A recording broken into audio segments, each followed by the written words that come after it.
Hello everyone, we are talking about diamond today. Many people think that diamond is only a colorless stone, when it's one of the strongest stones in the whole world, and we have so many fancy colors. It's just the price is so high that not too many people or not too many jewelers even have it. They are blue, green, olives, yellow, brown, orange, red, pink, purple, black, gray, and white. Mostly yellow is one of the other popular one that a lot of people use. And then the cuts, there can be so many different cuts that is not going to be available for just one kind of a stone. There is going to be brilliant cut, princess, heart, pear, marquise, oval, round, azure, and then emerald. Emerald, round, and princess cut are the most popular one, but there are other colors for diamond. Let's go ahead and talk about diamond. We have a lot of factors that goes on within choosing what kind of a diamond you want to get. A lot of people don't realize that there is 4 C's. Before choosing any of these 4 C's, first choose what kind of a color of diamond you want, and then you can go ahead. We have our carat of a diamond, which is going to be all different ones. So how big do you want your diamond to be? Now, there are big differences between a half a carat and 1 carat, but there are not much of a difference between a quarter of a carat and half a carat. So when you are going 1/4 difference, there is not as much of a difference as it is between half a carat for each. As you can see on my necklace, there is a bigger one over here and then there is a smaller one over here. But you don't see the difference between some of the few one. So either go very small or go very large, is all depend on what you choose. Then we're gonna have cut. Now cut of a diamond is very important, but is also how brilliant you want it to be. Now we have a shape of a diamond over here. When there is light going straight through it, then that's what makes the cut of the diamond different. We have it going through, and if there is only one light reflection on each side and then from here, then that would be a very poor cut. You don't want to go with something that poor. Then there is one that is going to be 3 coming up after the light goes through, then 3 is coming up, and then on a side as well as in a bottom there's going to be 2. That's going to be a fair cut, which is usually okay. There isn't much of a difference between a fair cut and a good cut. Now, good cut is what is a lot of people use and is the most popular one. For a good cut, if you think about a light going through in here, then we have like 4 of them basically coming up, 2 on each side, and then 1 on each side of this, which makes it shine and make it look so much brighter than it can look. And then we have the very good one.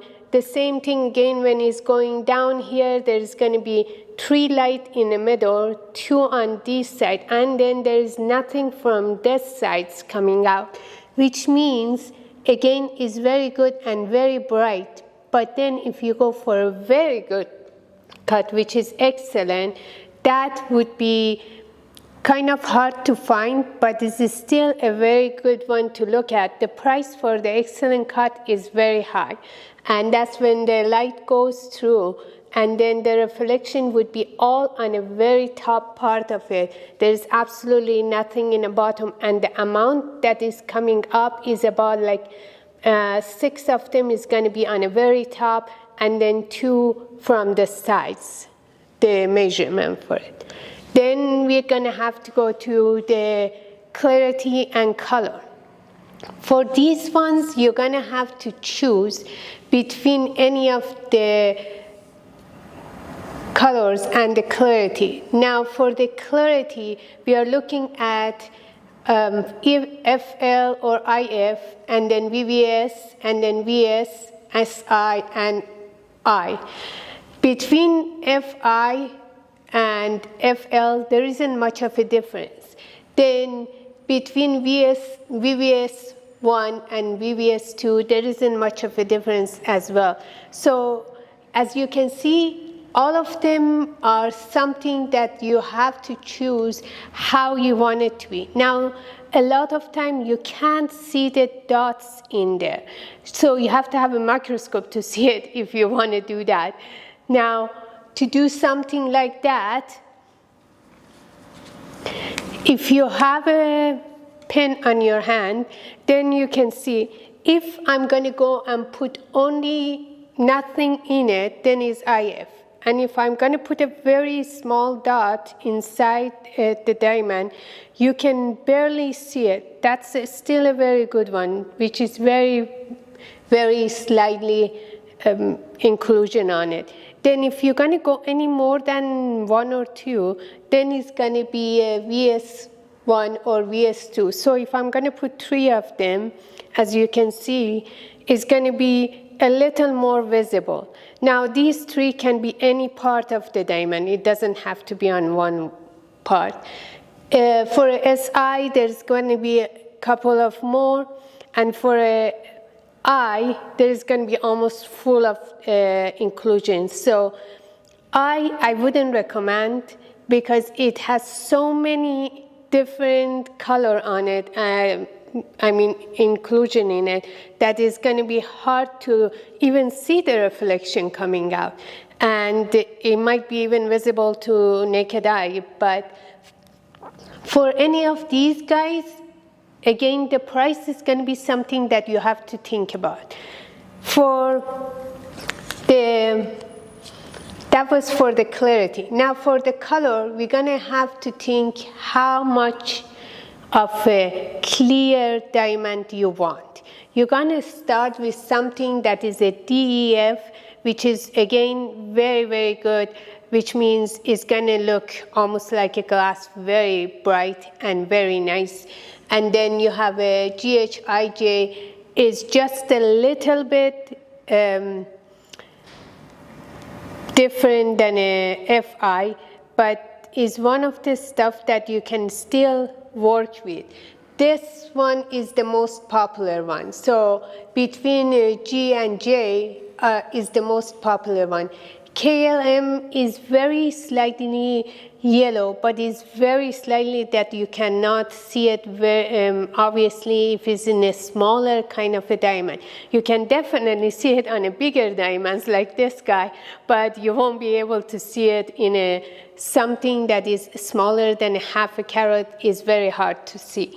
Then for the N, O, P, Q, and R, this would be something that is yellow, but again, very slightly yellow, but it is visible.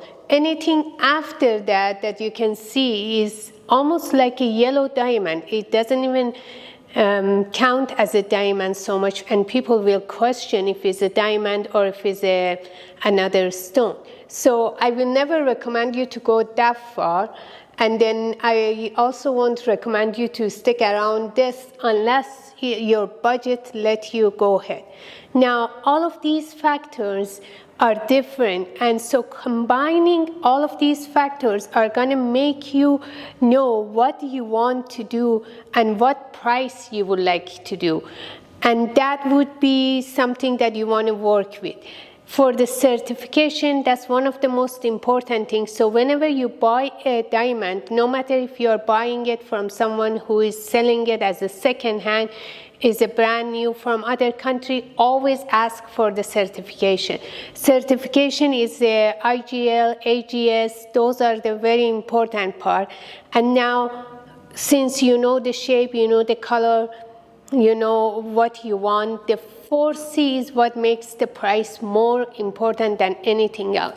So if you're going to go ahead and combine, let's say you want a 3 carat, and then you're going to go ahead, it's going to make a huge difference if you're going to go between a good and a very good. And then again, it's going to go where you want it to go for the clarity and where you want to go for a carat. So every single one is going to be different. So if I'm going to have, let's say, a 2 carat one with a fair, and then we're going to have a VVS2, and then this color, which is a JH, if I have it over there, it's totally different if I'm going to have the same carat with the same cut, with the same clarity, but if I go to the F. So every single factor is what is going to make the value of the diamond look different and feel different. So consider your budget first before you go ahead and decide on the other ones. The carat of your diamond is going to make a big difference on what the rest of the functions are going to be. So make your decision. I can't tell you what to do with it. What is great is that all of you can make something different, and not even 2 diamonds would be the same because you're going to have to combine it. If you're going to make any solitaire, make sure you go with the good quality. If there's going to be small little pieces around it, or if it's going to be smaller diamond, you don't have to worry as much. And then again, if you're going to set it on a white gold or a yellow gold, what kind of a gold you're going to set it, that's another thing that is important. So hopefully you can enjoy. Please subscribe, like the video, go ahead and connect with us with our Instagram, TikTok, Facebook, any kind of social media you have. Have a wonderful day.